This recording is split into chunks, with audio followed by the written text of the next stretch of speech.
Vandeyam Sri Guru Shiyata Parakamalam Sri Gurun Vaishnavam Sya Shri Rupam Sagrajatam Sagana Raganatam Vitam Tam Sajivam Sadvaitam Savadutam Parijana Sahitam Krishna Chaitanya Devam Shri Radha Krishna Paran Sahagana Lalita Shivishikam Vitam Sya Om Ajnana Timarandasya Gyanajana Shalakaya Shakshuram Militam Yena Tasma Shri Gurave Namo Gorva Bishtam Supurakam Gurganara Sesha Sambhushitam Chintya Chintya Samasta Vedanipanam Shri Rupa Patanagam Govinda Abhidam Ujwalam Varatanum Bhaktyan Vidam Sundaram Bande Vishwaguruncha Divyat Bhagavat Prem Noe Bijapradam Devam Divyatanum Suchandavaranam Balarka Chelanchitam Sandrananda Puram Sadekavaranam Vairagya Vidyamburim Sri Siddhanta Nidhim Subhakti Lasitam Saraswatanam Baram Bandetam Shubharam Madeka Sharanam Nyashishvara Shidaram Vanchakopatarubhyasya Kripasindubhyevacha Patitanam Pavanebhyo Vaishnavebhyo Namo Namah Namo Mahabharanyaya Krishna Prema Pradayate Krishnaya Krishna Chaitanya Namane Gauratavishe Namah.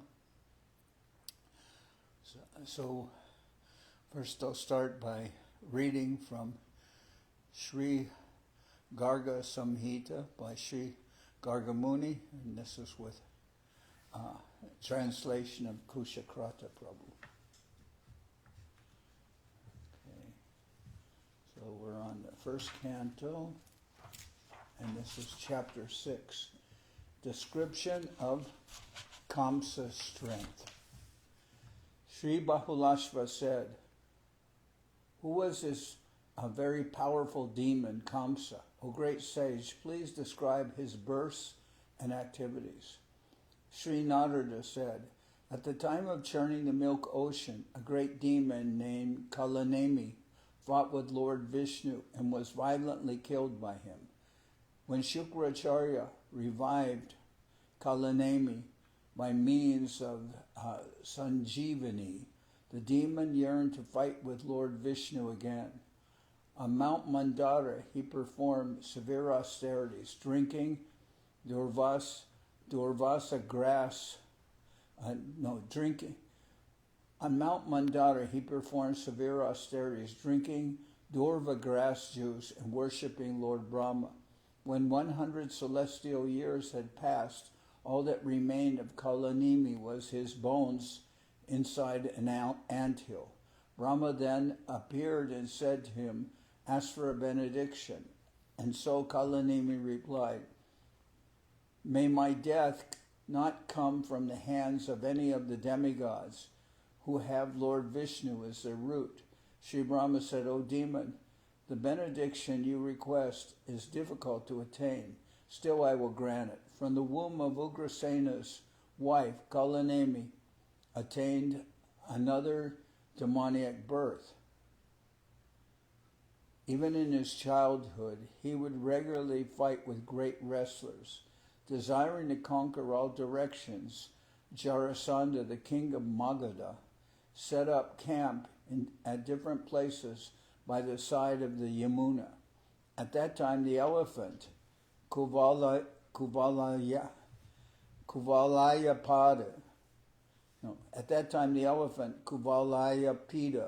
who was as strong as thousands of ordinary elephants, became angry, broke his chains, and ran from the Jarasandha's camp.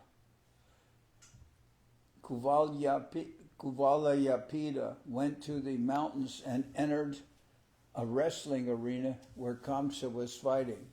When the other wrestlers fled, the elephant approached Kamsa, who then grabbed him by the trunk and threw him to the ground. When Kuvalayapida attacked once more, Kamsa threw him into the midst of Jarasandha's army, some 80 miles away. Becoming very pleased by seeing this amazing display of strength, the king of Magadha gave his two daughters, Asti and Prapti, as well as the elephant, to Kamsa. As dowry, Jarasandha gave 100 million horses, 100,000 elephants, 300,000 chariots, and 10,000 maidservants. Thereafter, being very proud of the strength of his arms and eager to fight, Kamsa went all alone to Mahishmati, Chanura, Mushtika, Kuta, Shala, and Toshala. Thereafter, being very proud of the strength of his arms and eager to fight, Kamsa went all alone to Mahishmati. Chanura, Mushtika, Kuta, Shala, and Toshala were the sons of the king of Mahishmati, and they were wrestlers who were very eager to defeat their opponents. Kamsa calmly said to them, "Let us fight. If you win, I will become your servant. If I win, I will keep you all as my servants." All these great wrestlers agreed. When Chanura rushed at him, Kamsa made a great sound and threw him to the ground. When Mushtika rushed at him with ferocious punches, with one punch, Kamsa knocked him to the ground. When Kuta rushed at him, Kamsa knocked him to the ground, grabbed his feet, and violently threw him into the sky. When Shala, waving his arms, rushed at him, Kamsa caught him by the arm, pulled him down, and dragged him about. Next, Kamsa grabbed Toshala, knocked him to the ground, and by the power of his arms threw him a distance of 80 miles. In this way, Kamsa made all the wrestlers his servants, and on my advice went with them to Mount Pravarashana. After challenging him, Kamsa fought with the gorilla Dvivida for 20 days without becoming tired. Dvivida then uprooted a mountain and threw it on Kamsa's head. Kamsa also grabbed a mountain and threw it on Dvivida. Dvivida punched Kamsa and then jumped into the sky. Kamsa chased him and threw him to the ground so that he fell unconscious. Dispirited, weakened, and his bones broken, Dvivida also became Kamsa's servant. Next, Kamsa went to Rishamukha forest, where there was a great demon named Keshi, who had the form of a horse whose whinnying was like thunder. By punching him again and again, Kamsa subdued the horse demon. Mounting it, the powerful Kamsa rode to Mount Mahendra. Kamsa uprooted the mountain, held it high, and then set it again in its place. Indeed, he repeated this 100 times. Thereafter, when he saw Lord Parsurama, who was as effulgent as the sun at the time of dissolution, and whose eyes had become red with anger, Kamsa bowed his head before him, circumambulated him, and then fell at his feet. Becoming pacified by this, Parsuram, his eyes appearing very fierce, said to Kamsa, "O worm, O baby crab, you are as insignificant as a mosquito. Today I will kill you because you are a wicked Kshatriya who is falsely proud of his strength. This great bow by my side weighs 100,000 bharas. Lord Vishnu had given this bow to Lord Shiva so that he could defeat Tripura, so that I could kill the Kshatriyas. I received this bow from Lord Shiva.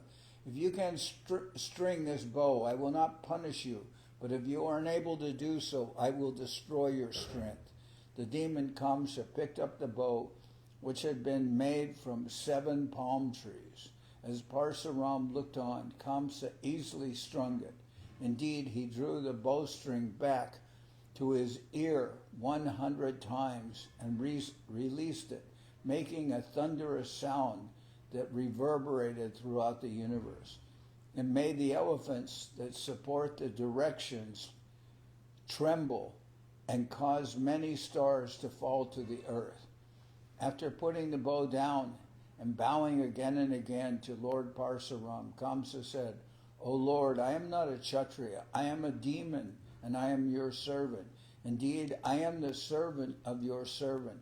O Supreme Person, please protect me. Lord Parsuram was pleased with Kamsa and gave him the bow. Sri Parsuram said, whoever breaks this bow of Lord Vishnu will kill you. Kamsa bowed down before Parsuram, but he had become very proud, thinking, no king can fight with me. They only bring me gifts.